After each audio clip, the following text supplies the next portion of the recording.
Hello guys, Assalamu alaikum. Welcome back to my YouTube channel. This is Arshi Ahmad and you are watching Educationals के hashtag the world should know. अगर आप एक school या college में पढ़ने वाले student हैं और मैं आपसे पूछूं आप अपनी फ्यूचर में कौन सा करियर ऑप्शन चूज करने वाले हैं, I can guarantee that 90% of you would answer doctor, engineer, MBA और अ गवर्नमेंट जॉब। इन्हीं चार ऑप्शन में 90% लोगों की करियर ऑप्शन छुपी हैं। थ्री इडियट्स देश की ऑल टाइम फेवरेट ब्लॉकबस्टर फिल्मों में से एक है। लोगों को बहुत पसंद आई है ये फिल्म। बार बार इस फिल्म में ये मैसेज दिया जाता है कि आप अपने पैशन के पीछे भागो। लेकिन इस फिल्म के रिलीज़ होने के बाद 12 साल बाद भी अगर हम ग्राउंड रियलिटी देखें तो यही है कि आज भी लोग गिने चुने 4-5 करियर ऑप्शन के पीछे भाग रहे हैं। आखिर क्या प्रॉब्लम आ रही है इसे इम्प्लीमेंट करने में? क्या दोष हमारी इंडियन एजुकेशन सिस्टम का है या फिर हमारे टीचर्स और पेरेंट्स का है या हम स्टूडेंट्स का है? So come in this video let's do a deep analysis of this.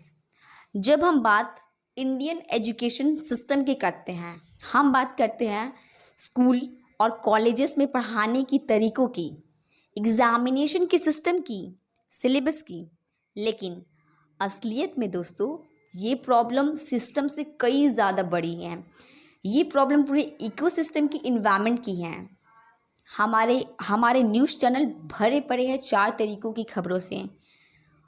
Politics, cinema, crime, sports, इन्हीं 4 तरीक़ों की खबरें हमारे न्यूज़ चैनल पर दिखाई जाती हैं। मोस्टली लोग यही देखते हैं। पिछले 2 सालों में इंडियंस बड़े ही प्रेस्टिजियस प्राइजेस जीत कर लाए देश के लिए। उन सारे का इंटरव्यूज़ हमारे किसी भी न्यूज़ चैनल पर क्या दिखाया गया? The answer is no. अगर उन लोगों का इंटरव्यू हमारे चैनल पर दिखाया जाता, उनके स्ट्रेंथ और वीकनेसेस को बताया जाता, तो of course it would have inspired more people. Young लोग बहुत पैशनेट फील करते हैं इसे as a career option choose करने में। लेकिन नहीं, हमारे न्यूज़ चैनल में क्या दिखाया जाता है? ये वीडियो हुआ जम के वायरल। बताओ ज़रा, इस तरीके से कुछ बेनिफिट पहुंच सकता है सोसाइटी को? दूसरा फैक्टर यहाँ आता है पेरेंट्स का। अक्सर कई पेरेंट्स इस प्रॉब्लम को बद से बदतर बना देते हैं। हम लोगों ने बचपन से ही सोसाइटी से सुना है, जो पेरेंट्स कहते हैं वो सब सही है। ऐसी सोसाइटी में अगर कोई बच्चा अपनी पेरेंट्स से सवाल करें या उनकी बातों पर डिसएग्री करे तो उस पर इमीडिएटली लेबल लग जाता है और उसे जज कर दिया जाता है कि वह एक बेहद बदतमीज़ है, संस्कार नहीं है क्या।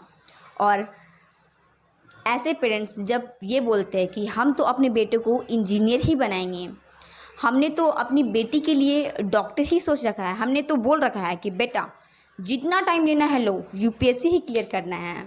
ये सारी बातों को सुनकर एक ऑलरेडी अंडर कॉन्फिडेंट बच्चा जिसका सेल्फ एस्टीम ऑलरेडी गिरा हुआ है, वह कभी हिम्मत ही नहीं कर पाता क्वेश्चन करने का।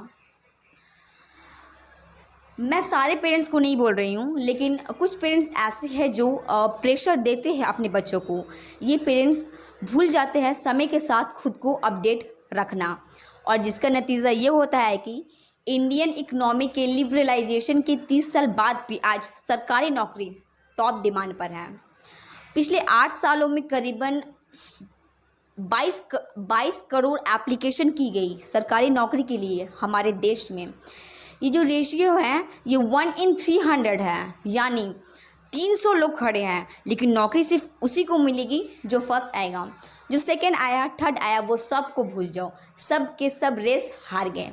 बताओ ज़रा, इस तरीके का रेस क्यों दौड़ना चाहते हो? सो एट लास्ट इसका कंक्लूज़न ये निकलता है कि हमें पेरेंटिंग और सोसाइटी की बेस पर करियर चूज़ नहीं करना चाहिए। करियर का सिलेक्शन इस बेस पर होना चाहिए कि आप किस ऑप्शन में इंटरेस्टेड हो और किस चीज़ में अपना 100% दे पाओगे।